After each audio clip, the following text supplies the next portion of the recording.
ಕನಕಪುರ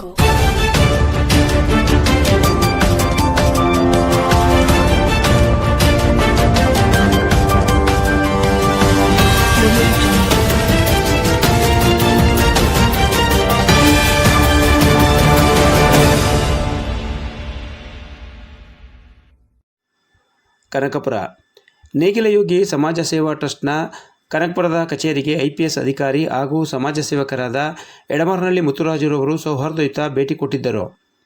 ಬಹಳ ದಿನಗಳಿಂದ ಕನಕಪುರದ ನೇಗಿಲಯೋಗಿ ಸಮಾಜ ಸೇವಾ ಟ್ರಸ್ಟ್ ಕಚೇರಿಗೆ ಇಲ್ಲಿನ ಆಡಳಿತ ಮಂಡಳಿಯವರು ಆಹ್ವಾನಿಸುತ್ತಿದ್ದರ ಮೇರೆಗೆ ಇಂದು ಭೇಟಿ ಕೊಟ್ಟಿದ್ದರು. ಈಗಾಗಲೇ ಸಾಕಷ್ಟು ಕಚೇರಿಯ ಪೀಠೋಪಕರಣಗಳಿಗಾಗಿ ತಮ್ಮ ಸೇವೆಯನ್ನು ಮುತ್ತುರಾಜುರವರು ಸಲ್ಲಿಸಿದ್ದು, ಮುಂದಿನ ದಿನಗಳಲ್ಲಿ ಮತ್ತಷ್ಟು ಸಮಾಜಮುಖಿ ಕೆಲಸಗಳಿಗೆ ತಮ್ಮ ಸೇವೆಯನ್ನು ಪಡೆಯುವಂತೆ ಆಡಳಿತ ಮಂಡಳಿಯ ಸದಸ್ಯರಿಗೆ ತಿಳಿಸಿದರು. ನೇಗಿಲಯೋಗಿ ಸಮಾಜ ಸೇವಾ ಟ್ರಸ್ಟ್ ಸಮಾಜಮುಖಿಯಾದ ಅನೇಕ ಕೆಲಸಗಳನ್ನು ಮಾಡುತ್ತಿರುವುದನ್ನು ನಾನು ಗಮನಿಸಿದ್ದೇನೆ. ಮುಂದಿನ ದಿನಗಳಲ್ಲಿ ಮತ್ತಷ್ಟು ಸಮಾಜಮುಖಿ ಕೆಲಸಗಳನ್ನು ಮಾಡಲು ಪ್ರೋತ್ಸಾಹ ನೀಡುವುದಾಗಿ ಅವರು ಭರವಸೆ ನೀಡಿದರು. ಇದೇ ಸಂದರ್ಭದಲ್ಲಿ RES ಸಂಸ್ಥೆಯ ಅಧ್ಯಕ್ಷರಾದ HK ಶ್ರೀಕಂಠೂರವರು ಕೂಡ ಆಗಮಿಸಿದ್ದು, ಒಕ್ಕಲಿಗ ಜನಾಂಗದ ಅಭಿವೃದ್ಧಿಗಾಗಿ ನೇಗಿಲಯೋಗಿ ಸಮಾಜ ಸೇವಾ ಟ್ರಸ್ಟ್ ಕೆಲಸ ಮಾಡುತ್ತಿರುವುದನ್ನು ನಾನು ಕೇಳಿದ್ದೇನೆ. ಮೈಸೂರು, ರಾಮನಗರ ಸೇರಿದಂತೆ ಕನಕಪುರದಲ್ಲೂ ಬಹಳಷ್ಟು ಸೇವಾ ಕಾರ್ಯಕ್ರಮವನ್ನು ಮಾಡಿಕೊಂಡು ಸಂಸ್ಥೆಯು ಬಂದಿದೆ ಎಂದು ತಮ್ಮ ಅಭಿಪ್ರಾಯವನ್ನು ವ್ಯಕ್ತಪಡಿಸಿದರು.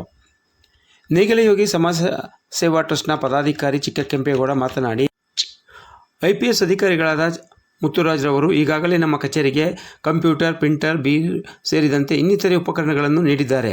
ಇವರ ಸಹಕಾರ ನಮ್ಮ ಸಂಸ್ಥೆಗೆ ಸದಾ ಇರುತ್ತದೆ ಎಂಬ ಭರವಸೆಯನ್ನು ನೀಡಿರುವುದು ನಮ್ಮೆಲ್ಲರಿಗೂ ಸಂತೋಷವನ್ನುಂಟು ಮಾಡಿದೆ ಎಂದು ಹೇಳಿದರು. ಇದೇ ಸಂದರ್ಭದಲ್ಲಿ IPS ಅಧಿಕಾರಿ ಮುತ್ತುರಾಜ್ ಹಾಗೂ RES ಸಂಸ್ಥೆಯ ಅಧ್ಯಕ್ಷರಾದ HK ಶ್ರೀಕಂಠೂರವರನ್ನು ಸನ್ಮಾನಿಸಲಾಯಿತು.